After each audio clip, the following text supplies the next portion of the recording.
Täna on Everus kinnisvara meeskond koos peredega kogunenud Kangro kodu kvartalisse, et ühiselt valmistada lindudele pesakaste.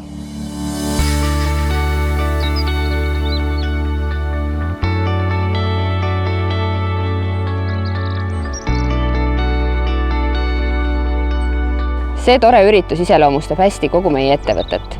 Everus kinnisvara rajab isikupäraseid ja terviklikke elukeskkondi, kus kõik tunnevad end koduselt.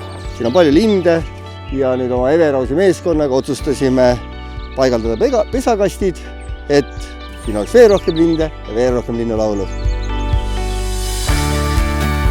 Isa ja poja siis koostöö mõttes on see siis nüüd esimene, kui kodu siis välja jätta.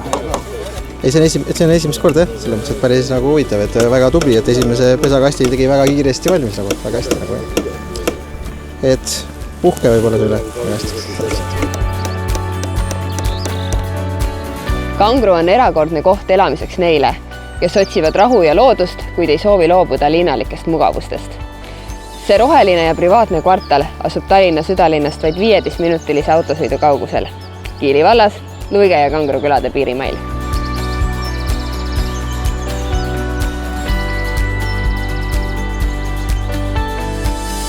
Kangro kodu tulevased elanikud saavad iga päev nautida looduse rahustavat mõju ning kuulata metsakohinat ja linnulaulu. Arenduse muudavad unikaalseks 3 asjaolu. Looduslik kõrgaljastus, tavapärasest suuremad kuni 3600 ruudused eramugrundid ning pealinna lähedus. Kangro kodu on koht, kus unistused saavad reaalsuseks. Siia looduse ja privaatsuse rüppe saad rajada kodu, mis peegeldab sinu pere väärtuseid ja unikaalsust. Kõik vajalik selleks, et saaksid oma kodu ehitamisega kohe alustada, on valmis. Krundini viib asfalteeritud ja valgustatud tee ning krundi piirini on välja ehitatud vee- ja kanalisatsiooniühendused ning elektriliitumine.